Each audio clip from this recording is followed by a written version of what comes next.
ವಿಜಯಪುರ ಜಿಲ್ಲೆಯ ಸಿಂದಗಿ ನಗರದಲ್ಲಿ ಕಳ್ಳರ ಹಾವಳಿ ಮುಂದುವರೆದಿದೆ. ಶುಕ್ರವಾರ ರಾತ್ರಿ ನಗರದಲ್ಲಿ 2 ಮನೆಗಳ ಕಳ್ಳತನ ನಡೆದಿದೆ. ನಗರದ ಸಾಲುಮರದ ತಿಮ್ಮಕ್ಕ ಉದ್ಯಾನವನದ ಹತ್ತಿರದಲ್ಲಿರುವ ಮನೆಗಳಲ್ಲಿ ಕಳ್ಳತನ ನಡೆದಿದೆ. ಸುಮಾರು 6-7 ಜನರ ಕಳ್ಳರ ತಂಡ ಈ ಕೃತ್ಯವೆಸಗಿದ್ದು, ಸಿಸಿಟಿವಿಯಲ್ಲಿ ಕಳ್ಳರ ಓಡಾಟದ ದೃಶ್ಯಗಳು ಸೆರೆಯಾಗಿವೆ.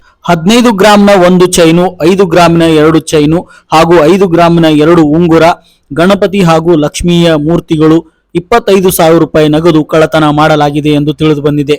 ಇನ್ನು ಪುಂಡಲಿಕ್ ಬಿರಾದಾರ್ ಎಂಬುವರ ಮನೆಯಲ್ಲಿಯೂ ಸಹ ಕಳ್ಳತನ ಮಾಡಲಾಗಿದೆ.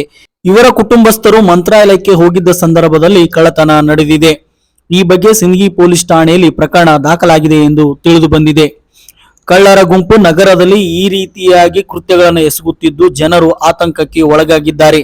ಮನೆಯಲ್ಲಿ ಒಬ್ಬರು ಇಬ್ಬರು ಇದ್ದರೆ ಈ ಗುಂಪು ಜೀವಹಾನಿ ಮಾಡಿದರೆ ಯಾರು ಹೊಣೆ ಅನ್ನೋ ಪ್ರಶ್ನೆ ಕಾಡುತ್ತಿದೆ. ಪದೇ ಪದೇ ಇಂತಹ ಘಟನೆಗಳು ಸಿಂದಗಿ ನಗರದಲ್ಲಿ ನಡೆಯುತ್ತಿದ್ದು, ಕಳ್ಳರಿಗೆ ಇಲ್ಲಿ ಯಾರಾದರೂ ಮಾಹಿತಿ ನೀಡುವುದು ಸೇರಿದಂತೆ ಸಾಥ್ ನೀಡುವ ಕೆಲಸ ಏನಾದರೂ ಮಾಡುತ್ತಿದ್ದಾರಾ ಅನ್ನೋ ಅನುಮಾನ ಜನರಲ್ಲಿ ಮೂಡಿದೆ. ಪೊಲೀಸರು ಇಂತಹವರ ಹೆಡೆಮುರಿ ಕಟ್ಟಿ ಸಾರ್ವಜನಿಕರ ಆತಂಕವನ್ನ ದೂರ ಮಾಡಬೇಕಿದೆ ಎಂದು ಸ್ಥಳೀಯರು ಆಗ್ರಹಿಸಿದ್ದಾರೆ.